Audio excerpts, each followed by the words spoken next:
আসসালামু আলাইকুম। ডারউইন টেস্টের চমৎকার পারফরমেন্সের পর বাংলাদেশের সামনে এখন সিরিজ জয়ের হাতছানি। সিরিজ হারছে না এটা প্রায় নিশ্চিত, এবং বড় জোর সর্বোচ্চ বাংলাদেশ খারাপ খেলে ড্র করতে পারে। তো আজকের এই ভিডিওতে আমি দেখার চেষ্টা করব যে বাংলাদেশের দ্বিতীয় টেস্ট ম্যাচে একাদশটা কেমন হতে পারে। যেহেতু বাংলাদেশ একটা ঐতিহাসিক জয় পেয়েছে, সেক্ষেত্রে এমন একটা সম্ভাবনা থাকতে পারে যে বাংলাদেশের টিম যেটা রয়েছে সেটা অপরিবর্তিত থাকবে, এবং উইনিং যে টিম কম্বিনেশনটা রয়েছে সেটা অনেকেই হয়তো বা ভাঙতে চাইবেন না। তো এক্ষেত্রে আমার কাছে যেটা মনে হয়েছে, বাংলাদেশ দলে যদি একটা পরিবর্তন হয়ে থাকে তবে সেই পরিবর্তনটা হতে পারে ইবাদত হোসেনের পরিবর্তে হয়তো হয়তো বা শরীফুল ইসলাম বাংলাদেশ দলে একাদশে ঢুকতে পারেন। তার একটা সম্ভাবনা রয়েছে, কেননা ইবাদতের সাম্প্রতিক পারফরমেন্সটা খুব একটা বেশি ভালো না। ইনজুরিতে আসার পরে তিনি সেভাবে ছন্দে নেই। যদিও অস্ট্রেলিয়ার বিপক্ষে প্রথম টেস্টের প্রথম ইনিংসে তিনি কিন্তু ভালো বল করেছেন এবং দুইটা গুরুত্বপূর্ণ উইকেট লাভ করেছেন।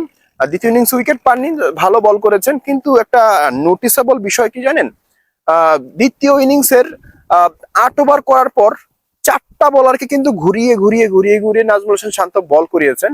কিন্তু এবাদত হোসেনের উপরে আসলে সেই পরিমাণে আস্থাটা কেন জানি রাখতে পারেননি টিম ক্যাপ্টেন, টিম ম্যানেজমেন্ট। তো সেক্ষেত্রে ইবাদতের পরিবর্তে যদি শরীফুল ঢুকে যাওয়ার একটা ভালো সম্ভাবনা রয়েছে। এছাড়া বাকি একাদশ মোটামুটি যেহেতু সবাই পারফর্ম করেছে, সেক্ষেত্রে পরিবর্তিত হওয়ার সুযোগটা অনেকটাই কম। আর আরেকটা জিনিস বলি, আমি হয়তো বা আমার একটা ধারণা ছিল এরকম, সাদমান ইসলামকে প্রথম টেস্টে সুযোগ দেওয়া হবে। যদি প্রথম টেস্টে সুযোগে খারাপ করতেন তাহলে সেক্ষেত্রে দ্বিতীয় টেস্টে ঢুকে যেতেন সৌম্য সরকার। কিন্তু সাদমান ইসলাম প্রমাণ করেছেন এবং নিজের জায়গাটা তিনি ধরে রেখেছেন। তো আমার মনে হয় বাংলাদেশ উইনিং টিম কম্বিনেশন ধরে রাখার একটা সম্ভাবনা রয়েছে। আর যদি কোনো পরিবর্তন আসে, শুধুমাত্র একটাই পরিবর্তন, আর সেটা ইবাদত হোসেনের পরিবর্তে দলে ঢুকবে শরীফুল ইসলাম। তো তাহলে আমাদের একাদশটা কেমন হবে একটু দেখি। সাদমান ইসলাম ওপেনিং এ, তার সাথে রয়েছে তানজিম তামিম। 3-এ খেলবেন মমিনুল হক। 4-এ টিম ক্যাপ্টেন নাজমুল হোসেন শান্ত। 5-এ মিস্টার ডিপেন্ডেবল মুশফিকুর রহিম। 6 লিটন কুমার দাস। 7-এ মেহেদী মিরাজ। 8-এ হাসান মাহমুদ। 9-এ তাইজুল ইসলাম। 10 তাসকিন আহমেদ।